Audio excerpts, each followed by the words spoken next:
आपने धनंजय सिंह का नाम सुना होगा, जो पूर्व विधायक, पूर्व सांसद हैं। इनके नाम पर क्या हो रहा है कि अब जमीन कब्जा किया जा रहा है। अगर हम पूरे मामले की बात करते हैं तो आप देखिए कि माधवी सिंह जो जौनपुर से महाराजगंज की ब्लॉक प्रमुख हैं, उनके पति हैं विनय सिंह, जो लखनऊ में पॉश कॉलोनी के मेन सड़क पर दीवार उठा रहे थे। इसका कॉलोनी के लोगों ने विरोध किया तो विनय सिंह ने धनंजय सिंह को फोन लगा दिया और लोगों ने धनंजय सिंह से बात करने से मना कर दिया। यानी यहाँ धनंजय सिंह से बात करवा के जमीन पर कब्जा करने की कोशिश की जा रही थी। पूर्व सांसद, पूर्व विधायक, लोगों ने कहा कि राइफल दिखाकर धमकाओगे। इस पर विनय सिंह भड़क उठे और उन्होंने ईंट उठाकर लोगों को मारने की कोशिश की। विनय अपने साथ 8 से 10 सरकारी निजी गनर को लेकर पहुंचे थे। उनसे गनर से बोला कि राइफल निकालो, गोली मार दो सबको। सबका इधर से अगर सोच रहे हो आज लोगे ना, अभी तक नहीं आ पाओगे आप। बिना भैया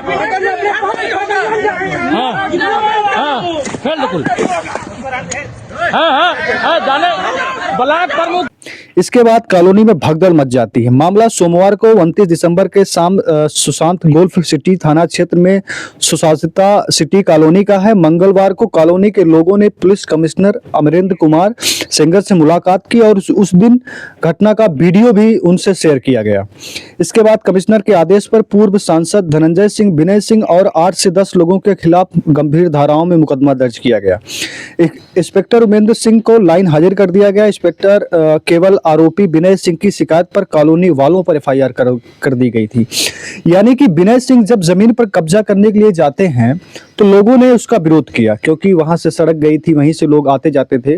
लेकिन जब लोगों ने विरोध किया तो जो विनय सिंह थे, इन्होंने क्या किया कि धनंजय सिंह के पास कॉल कर दिया और लोगों से बात करने की को कही। तो लोगों ने मना कर दिया कि हमें किसी सांसद, किसी विधायक से बात नहीं करनी, बस जमीन पर आप कब्जा नहीं कर सकते। लेकिन इसके बाद इतना ही कहते ही विनय सिंह इतने गुस्से में आ जाते हैं कि ईंट उठाकर लोगों को मारने की कोशिश की जाती है। अब क्या है कि लखनऊ में सुल्तानपुर रोड सुशासिता सिटी से इसी इलाके में बाहुल धनय सिंह और कोडिन कप सिरप के मामले में जेल भेजे गए बर्खास्त सिपाही आलोक सिंह का आलीशान मकान है। इसी सुशासिता सिटी के एक दूसरे हिस्से में तमाम अन्य कॉलोनी के लोग रहते हैं। इसी में विनय सिंह का भी मकान है। कॉलोनी में दक्षिण दिशा की ओर से 20 फीट चौड़ी डामर सड़क है। बीते करीब 20 वर्षों से कॉलोनी के लोग इसी सड़क से आते जाते रहे हैं। इस सड़क पर बच्चे, बूढ़, बुजुर्ग, यानी कि पूरे कॉलोनी के लोग आते जाते थे। लेकिन क्या हुआ कि सरकारी गनर के साथ 8 से 10 लोगों के साथ विनय सिंह उनके यहाँ पहुंचते हैं और पूरे कह सकते हैं कि गुंडागर्दी के दम पर, बंदूक के दम पर जमीन कब्जा करने की कोशिश की जाती है। और किसका सपोर्ट लिया जाता है? पूर्व सांसद, पूर्व विधायक का, यानी कि धनंजय सिंह का। क्या होता है कि घटना के दौरान रामू नामक एक युवक के साथ मारपीट की गई।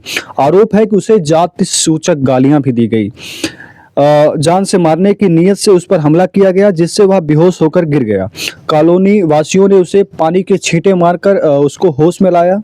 फिर कॉलोनी वासियों का आरोप है कि विनय सिंह खुद को पूर्व सांसद धनंजय सिंह का रिश्तेदार बता रहा था।